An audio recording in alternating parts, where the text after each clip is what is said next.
Hello, Brad Squad. It's 6:30 in the morning. It's Groundhog's Day. I'm at the Staten Island Zoo right now. It's 16 degrees outside.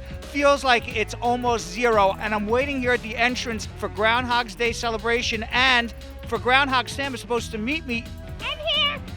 I'm here. So when did you get here? I just got here a little bit ago. I got so excited about today that I didn't go to bed at all last night. And then I slept through my alarm. But I'm here now. Didn't I tell you to take an Uber here? Brad, I'm a groundhog and it's Groundhog Day. I had to burrow. Sam, are you excited for this? Brad, I cannot tell you how excited I am. I've been waiting all year for this day. This is the Super Bowl of groundhogs. We're going to find out whether we're going to have 6 more weeks of winter or not. If you had to take a guess, what do you think? I think spring's going to come. I think Groundhog Chuck's going to give us good news. All right, Brad Squad. Sam and I are going into Groundhog's Day. Let's check it out. Let's hear it for Groundhog Chuck.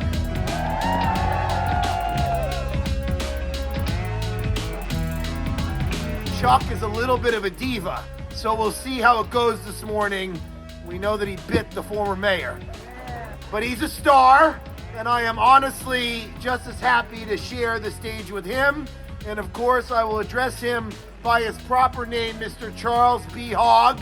It has been a tough, very cold week in the city, so let's hope that Chuck's shadow sleeps this morning so that we are on the road to an early spring. Thank you all very much for being here, and I look forward to working with Chuck this morning.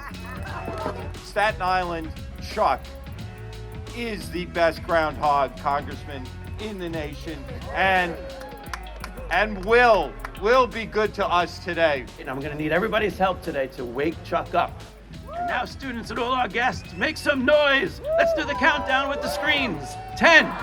It's a nail biter, folks. It's a nail biter. I'm so excited.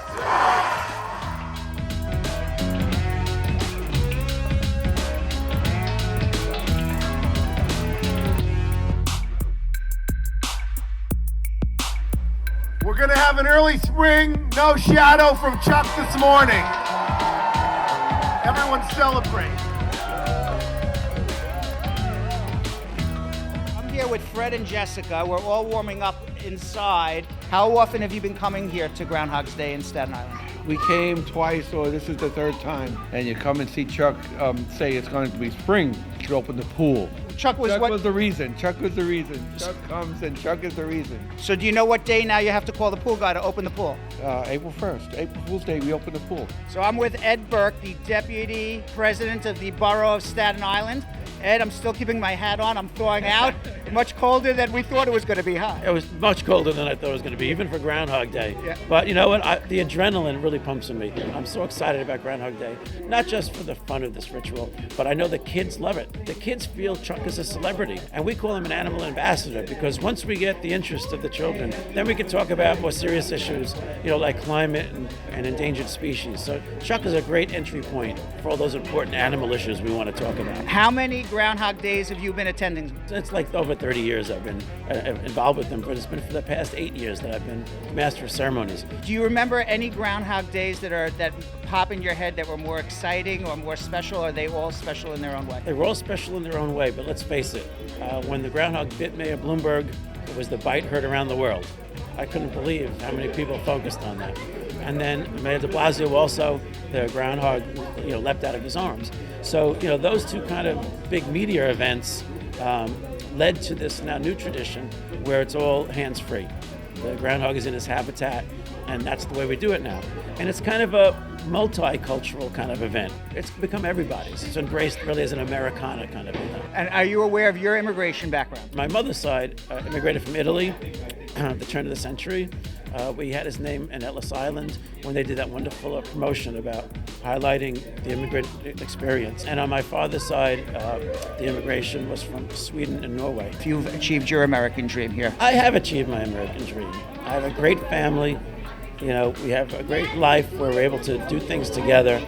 I work with animals, and it seems like from childhood, that was my dream, to work with animals. And I think in the United States, we all have to live on this world together. I'm here with Corey Johnson, who may very well be the next mayor of the city of New York.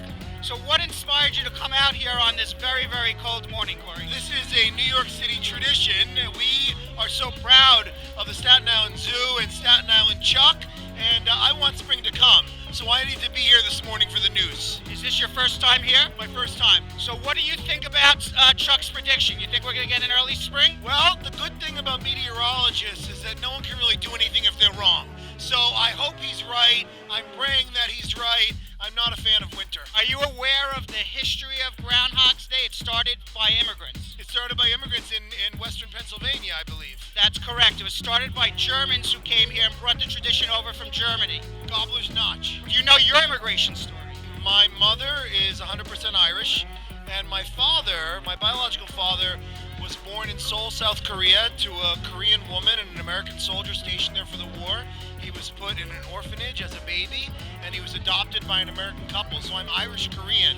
I'm 25% Korean and 50% Irish. Do you say to immigrants, whether they're legal or not in status, who are scared to get government services, scared to call the police, getting scared by what they're hearing from the rhetoric from Donald Trump? In New York City, we want to protect all immigrants, and the federal government has created an atmosphere of fear related to immigrants being able to live their lives in the way that all people should be able to live their lives. So here in the city and on the city council, we get tens of millions of dollars every year to protect immigrants, to make sure they get legal services, to make sure that they can access all levers of government, and to make sure that they get a municipal ID card and anything else that's necessary. I am so glad the state legislature just passed the DREAM Act for undocumented young people so they can get a higher education, and I support licenses for undocumented immigrants here in New York State, and I'm hopeful the state legislature will do that. You tell me about achieving your American dream, if you have done so already, or what your American dreams are. For me, I live my life in an open way. I am openly gay. I am openly HIV positive. I'm the only openly HIV positive elected official in the state of New York. I've been clean and sober from drugs and alcohol for 9.5 years. And so for me, it's really about living your truth. It's really about not being as sick as your secrets. And I think it's about taking life a day at a time, knowing there are going to be good times and bad times. That's what, for me, my dream has always been about, and I've been very fortunate and blessed. I'm here with Charles Fall, Assemblyman. He represents the North Shore of Staten Island. Charles, thank you for joining. Happy to be here. So what brings you out on this cold day to Staten Island to Groundhog Day? Well, I wanted to get the inside scoop from Chuck to see if spring would come sooner, and I think we got some good news today. And do you think he's going to be accurate? Well, most of the time he's accurate. 78% of the time, I'm told. 78%. Right. Do you know your family's immigration story? Oh, yes, I do. And my parents came here from West Africa in the late 80s, with the hope of living the American dream. With that, their hard work and perseverance, I'm able to be where I am today because of that, and Maimuna recognizes that story, and so we don't ever take anything for granted. Continue to work hard and make our parents proud. You're first generation born in the United States. Correct. What your American dreams are and whether or not you've achieved them. Basketball was always my thing in college and high school, and fortunately got injured, but always did well in school. But I always worked hard, and now won a historic race on Staten Island.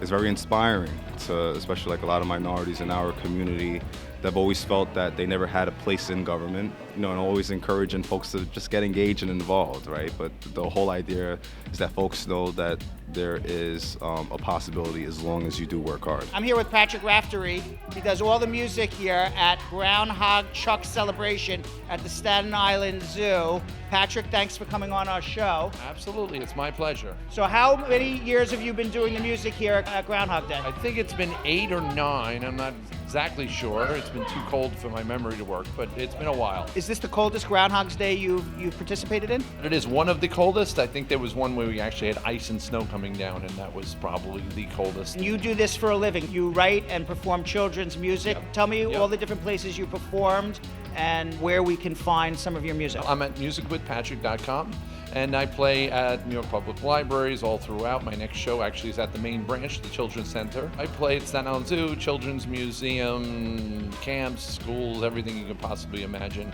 Even the Tibetan Museum here on Staten Island, we've played there as well, which was really interesting. What does it mean to you to come out here for Groundhog's Day? It's more special because I'm a native Staten Islander, and I remember coming to the zoo as a child, so to come here and be part of the community, it's just a fun, happy celebration. You aware of your immigration story? My father is the child of Irish immigrants who came from Roscommon and Mayo counties, and my mom's father was French-Canadian, came from Montreal, and her grandmother came from Italy. So that's my mix. What American dreams mean to you and if you've achieved them. By playing at Groundhog Day, that is certainly something wonderful. But I would say absolutely, and I never take for granted where I live and when I live, but the fact that my grandparents, great-grandparents came here, and what they did, they didn't know it at the time, but it affected me and my children, and I would think that that alone is something to be grateful for. So yeah, I think so. I think I've achieved that dream. We have a big situation here. Groundhog Sam just met a twin. Hello. Wait a second. And I love you. I love you. I love you. So before you say I love you, and start. Okay. I know. Okay. Say hi. Nice to meet you. My name is Sam. What is your name? My name is Sam. What's your name? My name is Groundhog Gus. Groundhog Gus? Indeed. All right. It's so nice to meet you. I can't believe one of my ilk is here besides Groundhog Chuck. It's a groundhog party. Can you believe it? I can't. Groundhog Gus, when we wake up, because, it's February and spring is coming, it means we're a little bit frisky. Wait. Give each other a hug now. You met each other. Okay. And you can come visit us in Spar, Bernstein anytime. All right, Sam. I think that's enough spotlight for you today. It was a lot of fun being with you, and then maybe we'll come back next year. What do you think? Oh, Brad, that would be wonderful. Thank you so much for coming out with me. This is really my special day, and I'm so glad I got to share it with you. You're the best. Aw, thank you.